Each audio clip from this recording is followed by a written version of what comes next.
story. GMTK Game Maker Toolkit Game Jam for 2021 has wrapped up. Mm-hmm. So Game Maker Toolkit, insanely good channel from Mark Brown. Basically, if you're keen on making games or you're just like us, very enthusiastic about games, it's almost like a must watch. Every episode that he has is always got a very interesting take on whatever topic he's covering, and started his Game Jam series back in 2017. And I think it's like, game devs just love his channel and just want to participate. And it's grown to now be the biggest game jam in the world, like online, in any facet. So with over 5,800 games, up from last year's 5,400. And also, I believe it was last year's one, it actually took down itch.io, the platform that hosts the games. So they work very closely with him now to make sure that, everything's going to work. Now, Swinny, I believe that you played some of the games that were in the 20 that he highlighted. Yeah, so I tried probably about maybe 3/4 of them, so about like 15. Nice. And honestly, like these games, it just the fact that people can, pull this stuff together, sorry, I should have said amazing. The theme, Swinny. What's the theme? Yeah, so the theme is joined together.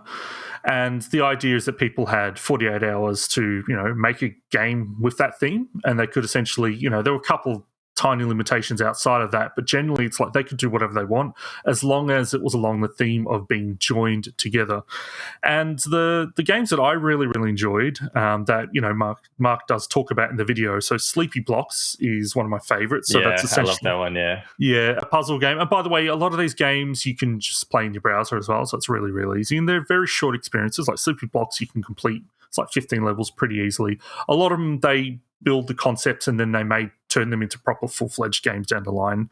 But yeah, Sleepy Blocks is really, really cool, where you're basically sliding a block around, and once you connect to another sleeping block, then you're moving around connected, but you've got to essentially then place the blocks on like a grid Sokoban style to complete the level. That was really, really cool.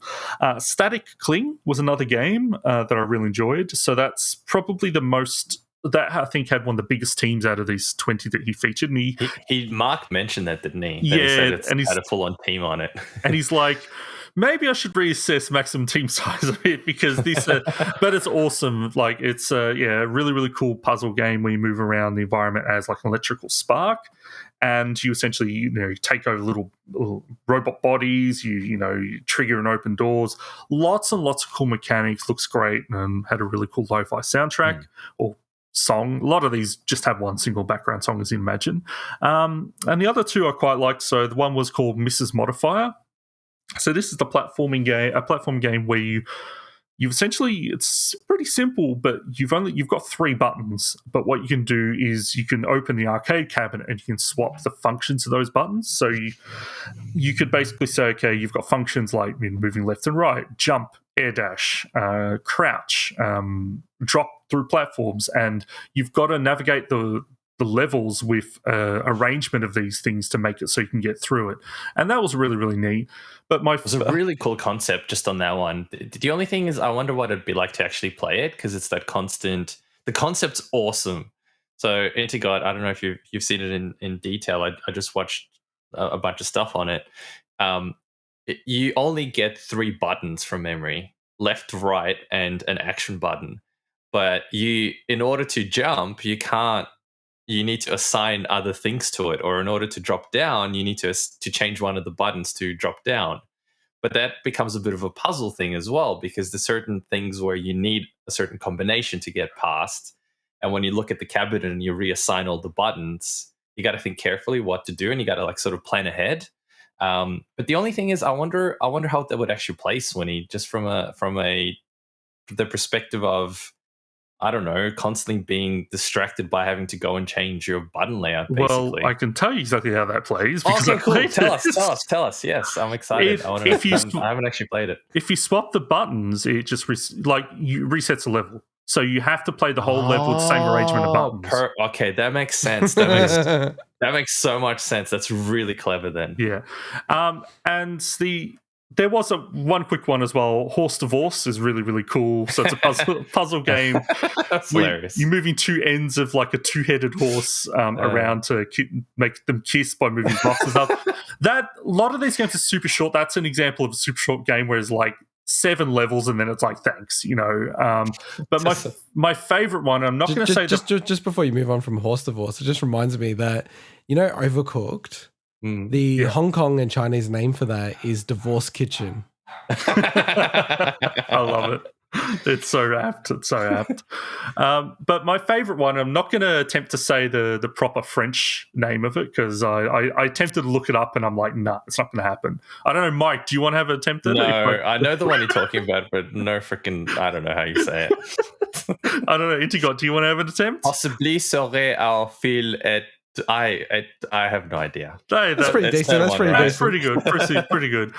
So it translates to Peaceful Evening Among the Stars. And this was my favorite. It was a very simple game where you connect stars to make constellations, but it has one of the coolest art styles I've probably played in a game in a long time and just a really great soundtrack. I really hope they turn that into a fully fledged game because I think it would be really, really good and it'd be a great mobile game, honestly. So yeah, I think I'm just still amazed at what people can do. Even if they have pre-built assets and music or whatever, I don't care. The fact that they're still able to pull this stuff together in a package and put it up for people to vote on and things within that 48-hour period, I think I'm just amazed by it. Yeah, no, I agree. And, I think people, when they go, oh, why should we care? There's a lot of great games that have come out of Game Jams. Like, just off the top of my head, some of the big ones like Bubba Is You, Celeste, both, directly come from Game Jams. So it's a real cool opportunity for people to try different things. And also if you're working on a project, just going, okay, I'm just going to take a breather, do something different for 48 hours. And, maybe you come up with some interesting ideas that you can bring back into the game that you're working on. So very, very cool. Yeah, I do question the timing of it this year, and I don't know how it all played out because I know this stuff takes time to organise. The fact that it fell within the week of E3 just feels like it could have gone either way. It could have kind of been a benefit, but generally, I think it wasn't. It just didn't seem like as much of a big deal as last year's was, even though it got more entries. But I think it could have gotten a lot more if it wasn't falling in that week. Yeah, it's definitely. We did this silly thing of scheduling the conclusion of Game of Some Other Year. Well, I should say because I did schedule it, of scheduling Game of Some Other Year determination in the week of E3. But, we don't have an expectation of 5,000 people, coming on board to submit something and then having millions of people watch the video. So it seems odd, like as if they either don't care or they're just doing it anyway. Or maybe they picked the date thinking that E3 would be the week prior, potentially, Swinny. I don't know. Because I think it would have been awesome if it was this week, right? Or this weekend. Yeah. Because there's like not that much news. So it would have been just an awesome opportunity to do stuff. So yeah, hopefully they reschedule it in the future. It'd be really annoying if they have it on E3 every year. It just seems very wasteful, to be honest. Cool. But still, so many cool things that came out of it. Sleepy Blocks. That was a highlight for me as well. It's a game I'd definitely play.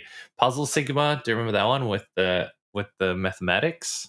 Yeah, that was really cool, but I could see my brain just exploding. The same. I'm like, how do I do this? If they expand that out to anything larger, like I got through it, but then I'm like, oh man, like there's so much there. It also felt like one of the levels you didn't actually have to add anything. You just had to like position the thing to get it. Like that was the idea. I'm like, that was a bit of a cheap thing. Sneaky. Yeah. And Ghost Tale was a cool one as well. That with a bit of more polish and some variations and stuff would have been really, really cool.